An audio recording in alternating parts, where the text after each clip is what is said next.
Welcome to Kaiser Watch with John Kaiser. I'm your host, Jim Goddard. Welcome back to the show, John. Jim, pleasure to be back on the show.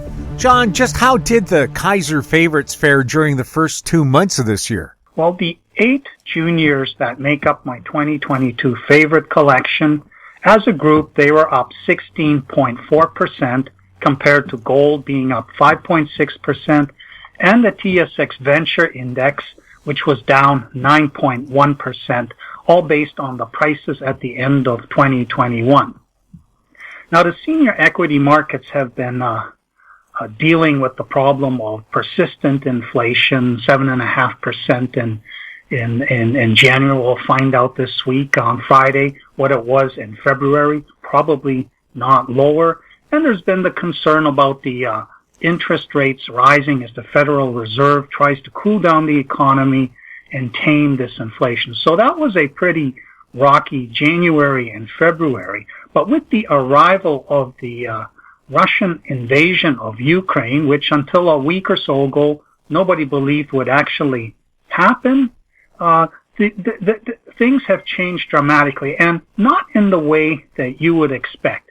When the invasion was first started, the markets were down big time, but as soon as it got underway, the Dow recovered, within 2 days, it recovered 6% loss that it had suffered before. So a chart that looks like this long 10-year running bull market is about to fall apart, hanging on a cliff edge. Somehow it has climbed back onto the cliff, and the perverse thinking was that, oh, okay, this is going to be a cakewalk for Russia. They're going to walk in there, put the Ukrainians in their place, install their puppet. Everybody in the West will jump up and down. You can't invade a sovereign nation, especially one that's a democracy.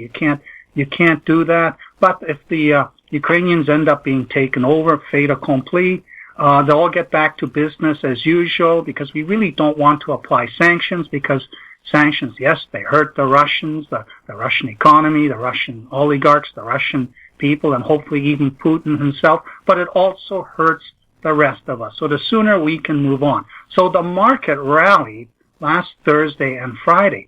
But then over the weekend, things changed.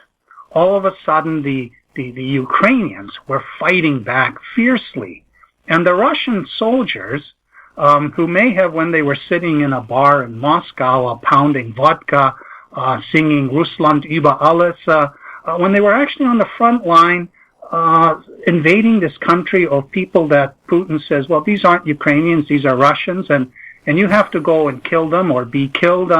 They turned out not to be quite so excited. So the drive to Kiev faltered, and Russia had to switch to more aerial bombardment, sending in missiles and rockets, taking out civilian targets, doing lots of destruction to the infrastructure that they're trying to take over and make part of Mother Russia.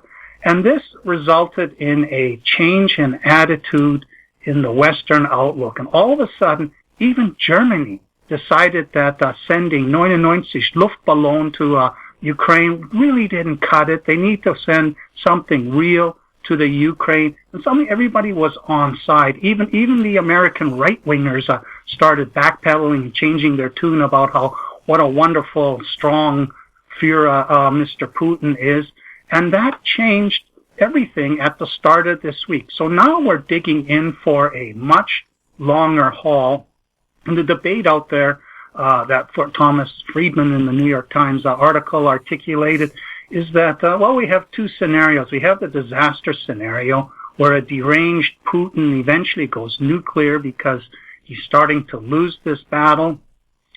There's the dirty compromise scenario where they figure out how to kind of work things out so that Ukraine ceases to be a free country, but all this damage that's been done in terms of sanctions and disruptions to global trade, all that goes away relatively soon. And the only problem with that scenario is that Putin, this would be a major loss for him, because if he ends up having his ambition contained and he's caused this tremendous mess, how does he explain that to the Russian people? And of course, the third scenario is one where the Russian people get fed up with all this. The oligarchs clearly do not have the spine to stand up to him. They are far too compromised in the looting that they have done of Russia's wealth, and Putin knows where everything is located and can take each one out single-handedly. But the Russian people themselves would say, well, life hasn't really been great in the last decade.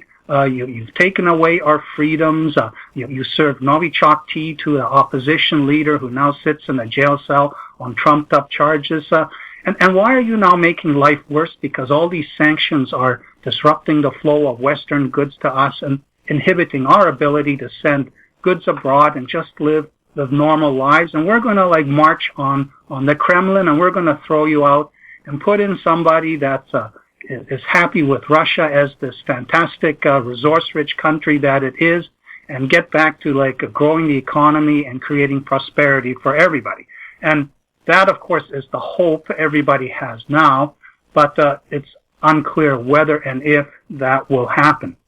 So the general markets have been oscillating around this idea.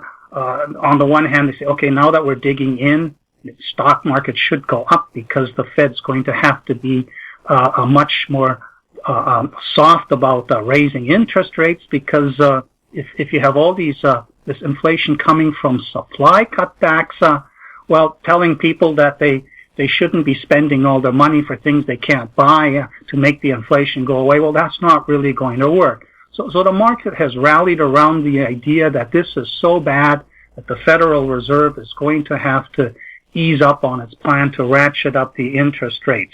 And for the so-called non-resource listings that are on the venture exchange, none of this changes the fact that we've gone from this low interest rate environment to a higher interest rate environment, a higher inflation environment. And since about mid-December, the traded value on the venture exchange has swung to more than 50% for the resource junior listings.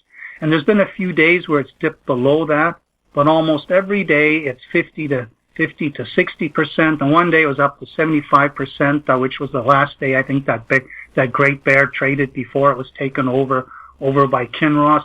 But since 2017, there's been only one other time where the resource juniors have dominated traded value. And that was in June to October of 2020, when the market understood what the COVID mitigation response was all about and helped gold go to over $2,000. That was a period where the resource juniors dominated, but all of last year they were in the minority. And while 50-60% of the traded value doesn't sound like much, consider that it was 30 to 40% of traded value in most of 2021. So there is a distinct change in the attitude of investors. These non-resource listings, cannabis and all that, which dominated the junior Canadian exchange, those ones are not so exciting anymore. And while the market has not really gone, all into these resource juniors, there is a shift underway that's setting the stage for a major bull market for resource juniors. John, which of your favorites are responsible for this 16% gain? Okay, before I explain or describe that, I should explain how this KRO Favorites index works. It's quite simple. There are 8 companies in it right now, and so at the prices at the end of the year, I bought $1,000 worth, and that became the number of shares in that portfolio. And then each day, based on the closing price of the stock, that position, that original $1,000 position, gets calculated and all added up, and then divided by the number of companies in the index to give the index value. And for the same date, I took the price of gold and the level of the TSX Venture Index and normalized those to 1,000. So in the chart, you can see how the price of gold and the TSX Venture Index and the KRO Favorites Index are performing relative to each other. And if a company gets kicked out of the favorites list, either because they've been taken over or because I decide they're not worth following anymore, it simply gets frozen at that price. And whether it goes down or up, that no longer influences the index.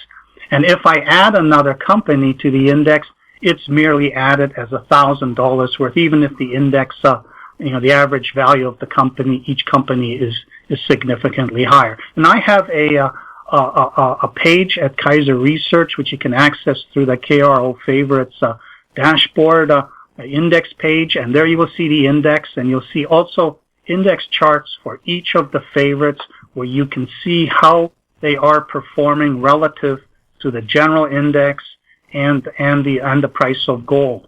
And I've also got a special chart which for the index itself, it shows which days it was gaining, which ones it was losing by what percent. But for each of the companies, I've got also a similar graphic, except it shows how much relative to the index the company was either up or down for that particular day, which is a useful tool to see which stocks are leading, which ones are declining relative to the trend of the index overall. Now, the 16% gain for the 2022 favorites index, it's only caused by a couple of companies. So I'm going to go through the list from the worst to the best. The worst performer so far has been Galway Metals, which is down 23%.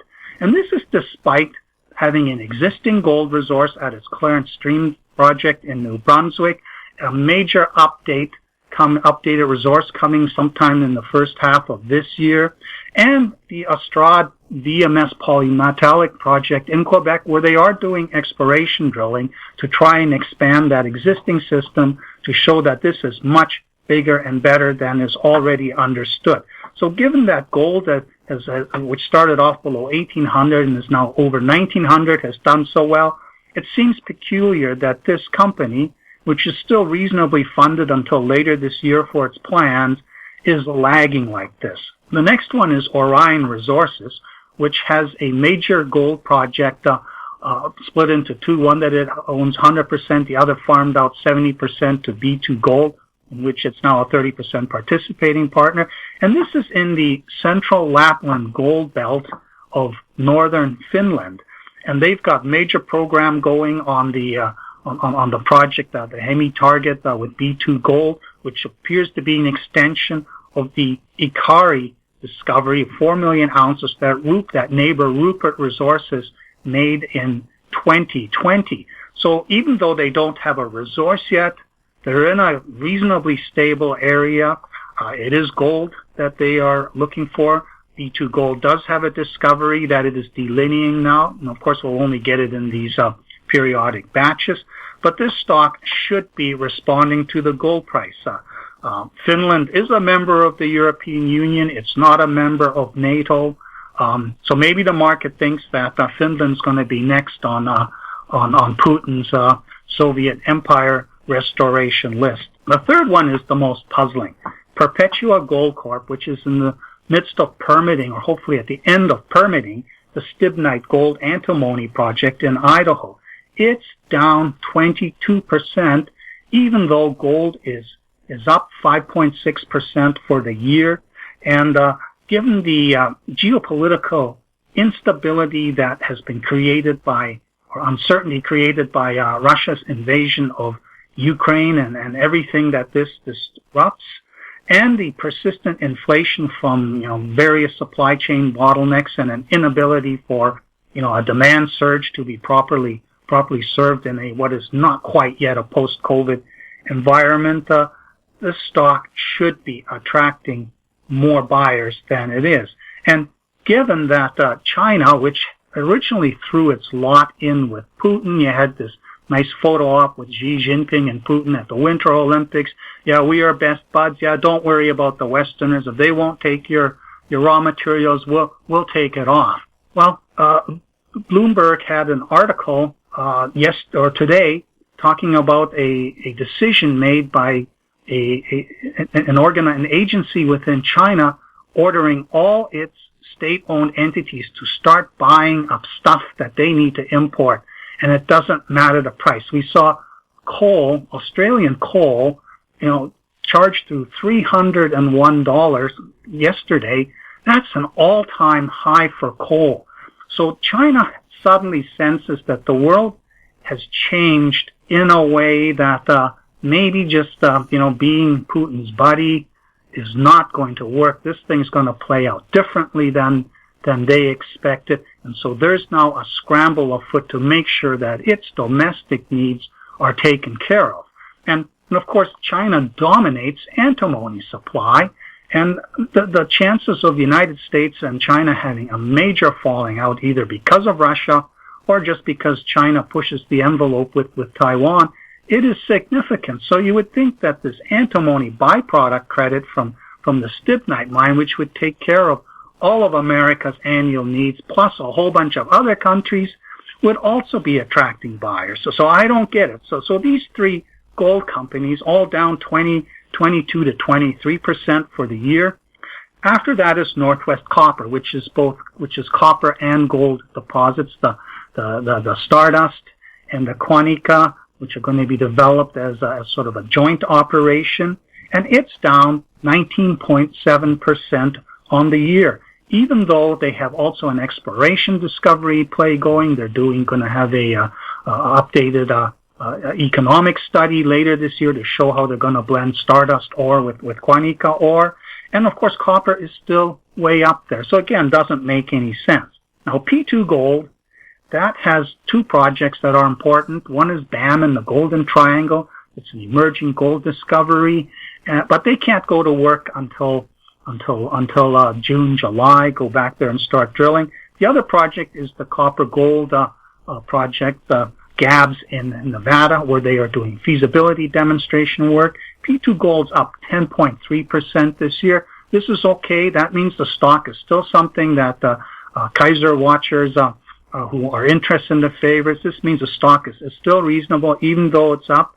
And the market doesn't really care about feasibility demonstration results, infill drilling results, and it'll be the summer before we really see any action coming out of the BAM exploration drilling, where who knows how many ounces they'll end up delineating in that. Now, Eskay Mining, this is an exploration junior, no ounces or pounds in the ground. It has the Eskay project in the Golden Triangle that it now owns 100%. It's up 8.3%. They can't go in there and resume work until June, but they still have a third of their assays, their holes outstanding. Some of them are from the TV and Jeff zone, and based on the visuals, there should be some zinger intervals in there that might get the market excited. But they've got surface sampling batches from the Scarlet Ridge area to the northeast still pending. They've got results from stringer mineralization in one of the only SkyTem target they managed to drill last year, which is east of the TV and Jeff area. And that's, even though it's not going to likely be a barn burner hole, that one is contextually very, very significant. And then they have in the Vermilion area to the southeast holes also pending there. And the story here is to see the evidence become concrete that this is a multi-VMS cluster camp district that they are developing, and that they will have exploration programs going on at least 3 major fronts later this year. So up 8.3%. It's modest, but it's perhaps a little too early for that stock to take off. That will happen later in the year. Now, FPX Nickel, it is up 32%, and mainly because the market is starting to understand that it's the CAR project, which has a mineral called awaroite, natural stainless steel, which has never been commercially mined. This is viable because of the unique nature of this mineralization, how low its processing costs are, how minimal there's no acid drainage, the fact that there's tailings are magnesium rich. They will even soak up carbon dioxide, so they're making a case that this could push this project toward carbon neutrality, which is the holy grail in the mining sector. And based on the PEA that they did in late 2020, this stock should easily be in the 150 to 250 range. So even though it's up 32%, I see it as still a very strong favorite. And this is not one where you're waiting for something to change on the fundamentals of the company. Yes, we are waiting for more information on the ability to convert the ferro-nickel concentrate that's supposed to go into the stainless steel mills, convert it into battery-grade nickel sulfide. They published some news this year which helped it higher, showing, yeah, this looks like it's viable. And so we may get more news on that. But this is a simple math game. You do the math on this, and this stock should be higher, $1.50 to $2.50. So this for my audience, I consider this is the one that you would go to right away. And then the winner, the one that's really helped this index be positive rather than negative, thanks to the gold and copper companies, is Verde Agritech. It's up 167% based on the expansion of its production capacity in Brazil for its K Forte alternative potash product from 600,000 capacity in 2021 when it delivered 400,000 or so tons to 1.8 million ton per annum capacity this year. They're in the final stages of finishing a 1.2 million ton per annum plant at the Pit 2 location. They got the final mining permit a couple of weeks ago, so now it's just up to them to get this thing finished, start the machines, make sure they're working properly, and start grinding up, quarrying the Verdechi slate and grind it up and convert it into K Forte. And this, the company's guided 700,000 tons per annum production for 2022. And you think, okay, they have 1.8 million ton capacity. Well, I suspect they might be able to do 50% more, assuming that they get this capacity working in time for the planting and application season in Brazil. But the reason they're also cautious is for the past 4 or 5 years, they've had a tough time getting the farmers to accept this product in place of the conventional KCl, potassium chloride, of which Brazil imports 90% of its needs.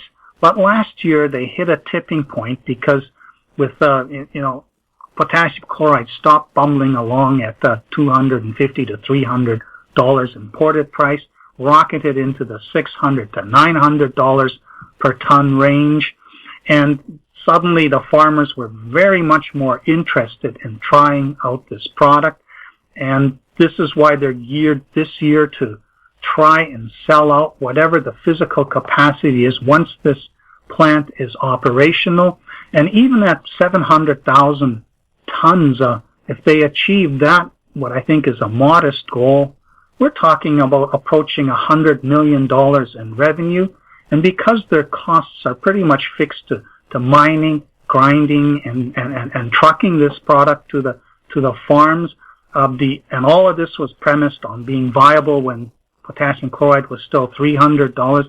The profit windfall that they will have this year, it will be astonishing. And that's, the market has been, tracking this stock higher, chasing it.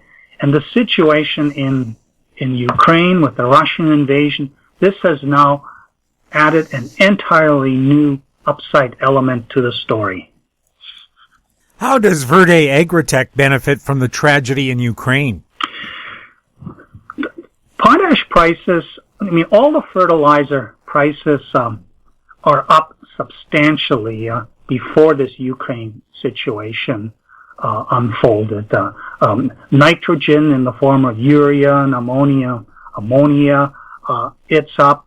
Phosphorus in the form of phosphates, it's up. Russia itself has stopped exports of ammonia and as well as phosphate in order to protect its farmers from high prices, because Russia's a major grain grower and they would like them to have a bumper crop whose profitability is not wiped out by high fertilizer prices.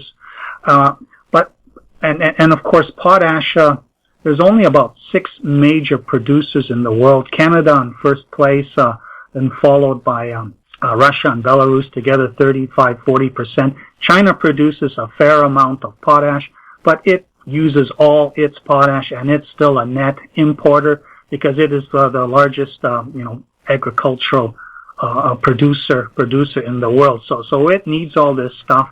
And as I mentioned earlier, China is now on a rampage, getting all these raw material inputs that it needs to import. It's out there soaking them up because it's expecting this Russia situation to get worse before it gets better.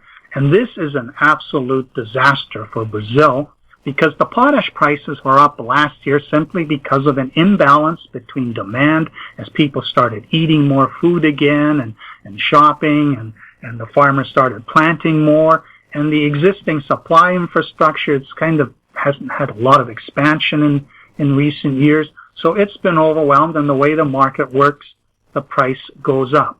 But the problem facing Brazil now, and they've already got their $700 to $900 KCL price that they're dealing with, is that on February 1st, Lithuania finally caved to the sanction demands against Belarus and stopped letting Belarus rail its potash through Lithuania to the Klaipėda port, where it then gets shipped to Brazil and elsewhere in the world. And the story was, screw you, you won't make the transit fees, we'll rail it north through Russia to St. Petersburg.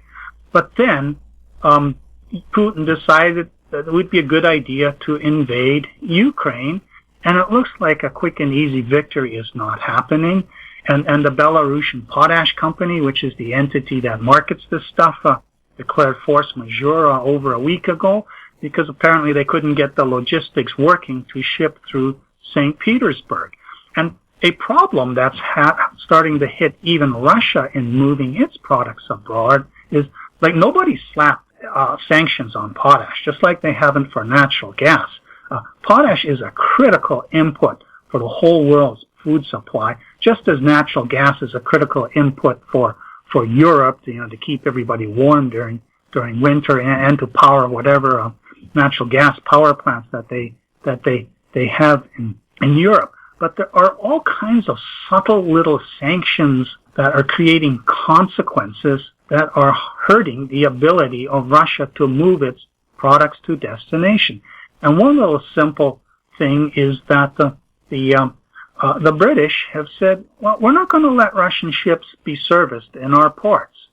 That shouldn't be a big deal. Yeah, but nobody wants to let the Russian ships be serviced in their ports. But if these ships are spending 30 days hauling potash to Brazil port, the Brazilian ports are kind of busy and they don't want to service the Russian ships. So they have to return.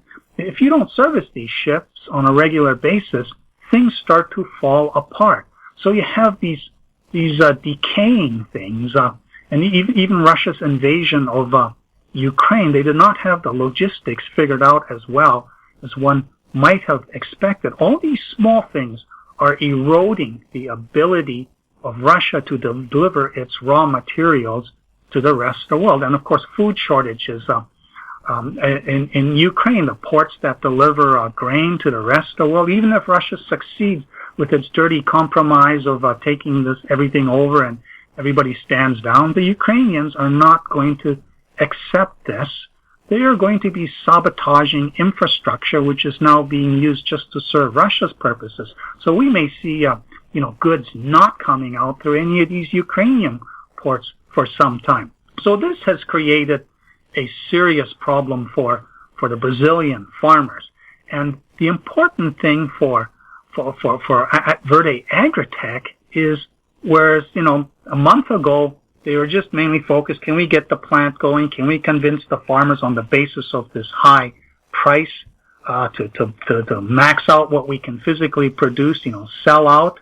To all of a sudden, now they're looking at a scenario where in a month, when the last ships have unloaded their potash in the Brazilian ports, there will be significantly less potash than ordered. And the market's going to have to ration that. And the way it gets rationed is the price goes through the roof. And already the Brazilians have woken up to their potash import vulnerability. The media is writing about it. A mainstream journalist even published an article in which he pointed out that Verde Agritech has a partial solution to this problem. So people in Brazil are becoming aware of this potash problem. They don't think Bolsonaro's friendship with Putin is really going to make anything better, and they're becoming aware of Verde Agritech. And this is significant because rather than just being a price-driven transformation of the farmer's willingness to accept this product, now you're going to have high-level interest in, well, what is this all about? Why did that permitting take so long? When will that 1.2 million tons per annum be ready? And by the way, are you going to gouge the farmers when potash goes to $1,500 bucks a ton in Brazil because you link your price to the potash? Are you going to, even though you can't produce a huge amount this year because you're only going to be ready halfway through, are you going to use your price linkage to track it and gouge the farmers? Or are you going to sit back and say, let's just freeze it at these levels before the crisis hits? We don't need to profit from the crisis. It will be temporary anyways. Let's use this to get everybody on board, sell out everything that we can produce, and start talking about the next expansion stage. The existing plant, the capacity, it's only half the capacity permitted for that mine site. Can they double it by adding another row of grinders to that facility? Chris Veloso, the CEO, has said, the maximum capacity for truck-based delivery is 10 million tons per annum. And he's talked about, we don't really want to expand this existing thing. We want to, it'll take us a year and a half to sell that out anyways. And meanwhile, we're going to look at the ramping it up to get total output to that 10 million ton per annum limit. Beyond that, you can't, there's not enough room and time for trucks to move it all. You need to build rail. That becomes part of that 25 million ton per annum scenario. And that's, a couple $2 billion worth of infrastructure. Well, that will require heavy hitter Brazilian industrialists to get involved. But for now, the question is, how quickly can you expand your capacity to produce this K Forte? And even if everything goes smoothly in the next month or so and Putin's gone and Russia normalizes, we still have this long-term problem. Oh, and by the way, this is really interesting that your alternative potash is not a salt. It's not a potassium chloride. It actually requires microorganisms in the dirt to work with plant root secretions to liberate the potassium that's tied up in the glauconite silicate mineral. The microorganisms' presence in the soil is a good thing. It enables uptake of other mineral nutrients into the crops. The crops are healthier when this happens. But the chloride, when they, after they plants suck up all the potassium, it's still floating around in the soil and it kills the microbe populations. So Brazil, which does a lot of heavy potassium chloride application because it has so much rain that it dissolves too quickly, so they have to add more than they really needed to add in places like, say, Canada and the United States. The soil is being killed. And the company even has now come out and said, we have been working on a technology, and that would be the tech in their Agritech name, for loading our K Forte grains with microbes and delivering those to fields that have been depleted, that need to be rehabilitated. And Chris Veloso recently mentioned this product in one of those videos that he recorded with an interviewer, but they haven't had much to say about this because they need certification. They apparently have solved the technical problem of how do you get these microbes into the nooks and crannies of that 3D structure that these glauconite grains have, and can you deliver it to the farm for application before the microbes all die? They've apparently solved all that, and they're waiting for the certification to come out and talk more about it. It's not something they're focused on right now, but this is a long-term story, And I find it fascinating because there are glauconite deposits elsewhere in the world. They call them green sand deposits. They tend to be 4% to 6% K2O versus the 9% to 11% K2O in Brazil's Verde slate glauconite. So it's not going to be as efficient to use as K Forte. Instead of applying 6 times as much KCl, you would have to apply 12 times as much, and then the cost of that starts getting prohibitive. But what if in these other countries, the depleted soils from being pounded with KCl just aren't fertile anymore and need to be rehabilitated? So all of a sudden, Verde Agritech becomes more than just a miner and grinder and shipper of K Forte with maybe supplemented with sulfur in its BAX product, but maybe it starts to license this technology to owners of these green sand deposits elsewhere in the world, where the main purpose is to rehabilitate lost fertility. So this is a fascinating company that I think is just being discovered by the market. It's under the radar. The Brazilians are discovering this Belarus-Russia crisis is not going to go away overnight. The potash will dominate the media, and Nutrien and Mosaic, they've made noises we can expand production. But really, the potash market is somewhat inelastic because beyond a certain amount, you don't need more potash. So Nutrien and Mosaic build out more production capacity in Canada, which comes on stream 3-4 years from now, by which time Belarus and Russia have gotten back to normal. All of a sudden you'll see the KCl prices crater. So not much is going to be done to increase potash supply. Everybody's going to wait and see for this Belarus-Russian supply shock to be over with and things get back to normal. But this Verde Agritech story, this is about replacing a big chunk of Brazil's import dependency. That 10 million tons per annum, you divide it by 6 to get the KCl equivalent. It's about 14-15% of the current import need. If you get up to like 50 million tons per annum, it starts becoming 70-75% of it. So this is a big league story that will go way beyond this little junior, which has been working on it for the past decade. And I think we've seen nothing yet in terms of the upside potential for this little junior. John, thank you so much for the update.